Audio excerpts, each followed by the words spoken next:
how to look like, or at least appear like you know how to fight, like the late great Iron Mike Tyson, aka the Customato, aka the peekaboo style. Hello, Earthlings. Oh, Robert Arnold from the Bronx here. We're gonna get right into it. So just like I'm facing you, this style is a come forward, aggressive counterpuncher style. So I'm very square. So the style is very based in the stance right here. All right. So I'm just turning. If you're conventional, you turn that left foot. If you're a southpaw, you're gonna turn that right foot. But if conventional, you're gonna turn that right foot. It's gonna be about a 35-degree angle. This back foot right here, just 2 steps back. All right. So this is what it looks like from the side. Just 2 steps back. Now, after you get that down, you're gonna slightly bend your knees, and you're gonna slightly put your right shoulder towards the rear. All right, because you're not being completely square. You're gonna slightly bring that right shoulder to the rear. Now, as you bring it to the rear, you bring your hands up, and your knuckles are gonna be right below your eyes. Okay? Now, the second thing is to tuck your chin. Make sure that chin almost touches your chest.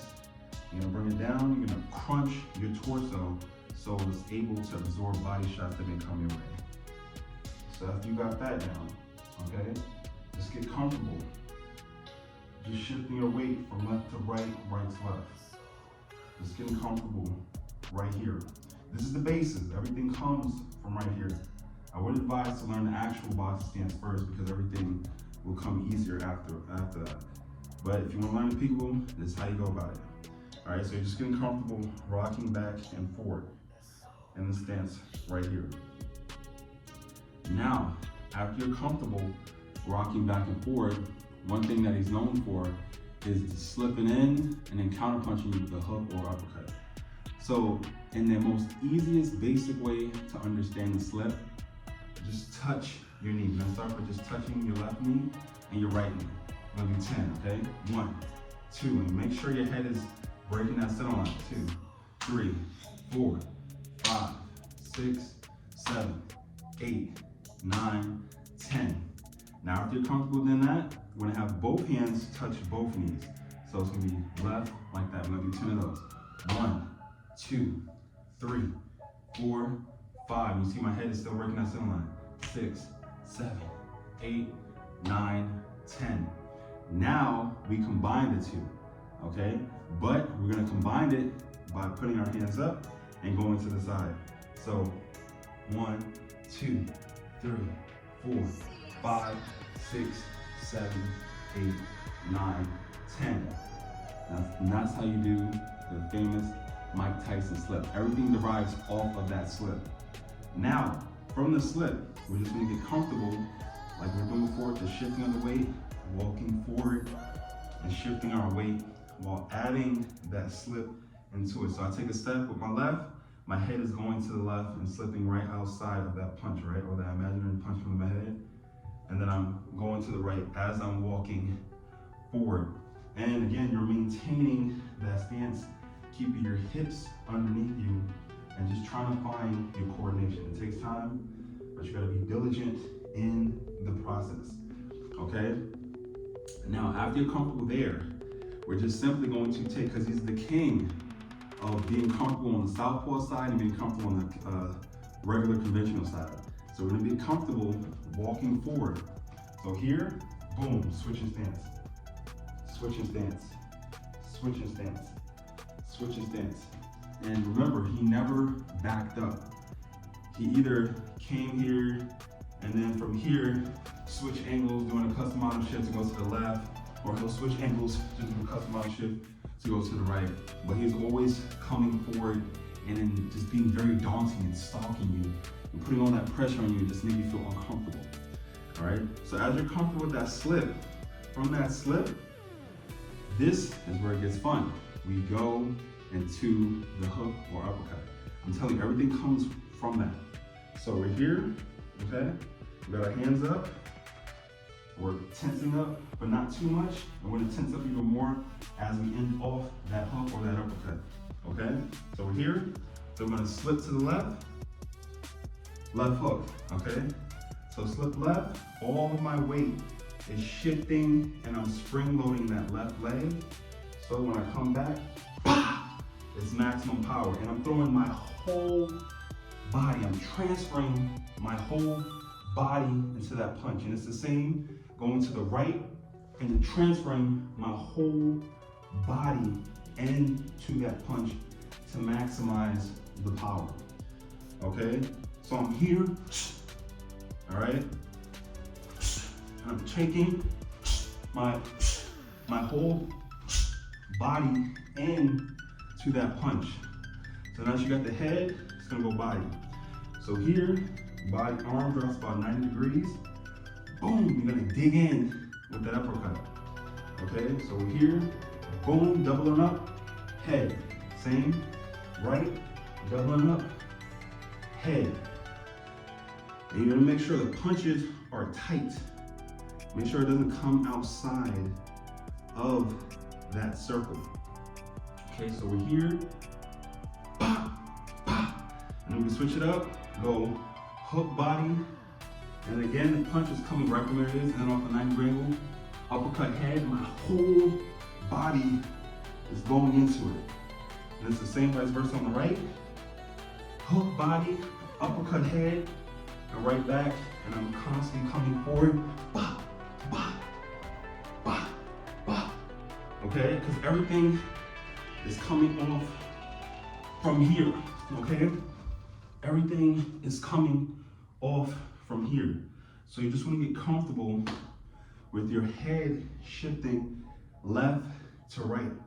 And the cool thing about this is that just from being in this stance right here, it makes it easier if I want to go into the customized shift. So I'm facing right here, and I'm coming forward, and say they're coming forward with a quick jab cross. I slip right outside that jab or cross, and then from here, since it's already spring-loaded, I'm turning my feet in like a U motion, or a C motion, I should say, around my opponent. And now they're right here.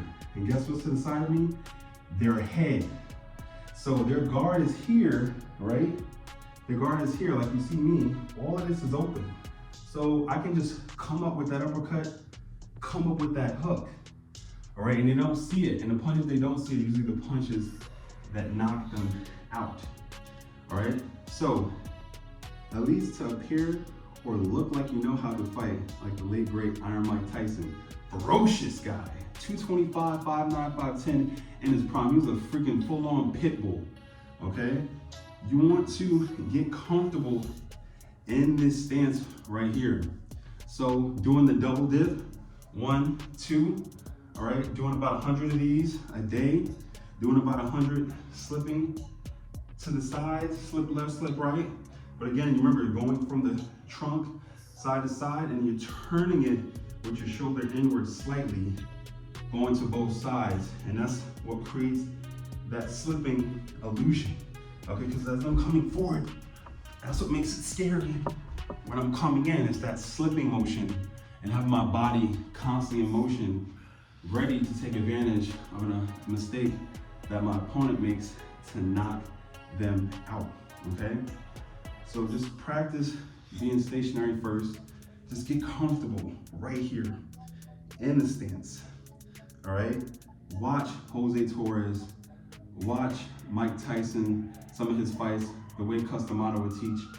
Look at them in the ring and you'll see certain things and aspects that you can adopt into you trying to learn from home or in a gym that actually teaches the peekaboo style. But you have to remember, it's a come forward square style. I'm not here. I'm not like my traditional boxing style and I'm right here. No, the peekaboo isn't more defense. It's 50% offense and 50% defense. But for order for that to happen, I have to be square with you. So you gotta get comfortable right here. This is like your turtle shell, okay? This is your turtle shell, and your shell, everything is being guarded, and you're just poking out your head when you need to, okay? But not literally poking out your head. That just means obviously coming forward and keep moving your head. And then as that head is poking out, which is basically you coming forward and you being aggressive, you're making your opponent react. And from that reaction, you can create a defense that comes into an offense that can potentially take them off of where they need to go. So just ultimately practice this stance. This is everything right here, everything. Okay, I'm square. My front foot is about 35. My back foot is about 45, 50-ish. You know, it's not always to the side. It's about almost the same position as my front foot. My legs and my knees are kind of going out. They're not in, they're going out. And I'm in like a quarter squat position. My torso is tense and tight. My chin is tucked and my hands are right below my eyes and my arms are protecting my vital organs. Now, my whole cranium may not necessarily be protected, but it's because I'm giving it off by having my head lean forward to slip and create angles to where I can go around my opponent as I'm doing this style to knock them out. Hopefully this helps. You gotta be persistent in your training. Study fights from Floyd Patterson, study fights from Mike Tyson, look at Jose Torres, look at the way Cus D'Amato taught, and just be a student to the game and have fun during the process. That is the key thing. You will get to where you need to go. Hopefully this helps. Thank you for joining me on this journey to the ultraviolet. And if you like the video, please comment and subscribe. And always work towards becoming your greatest version.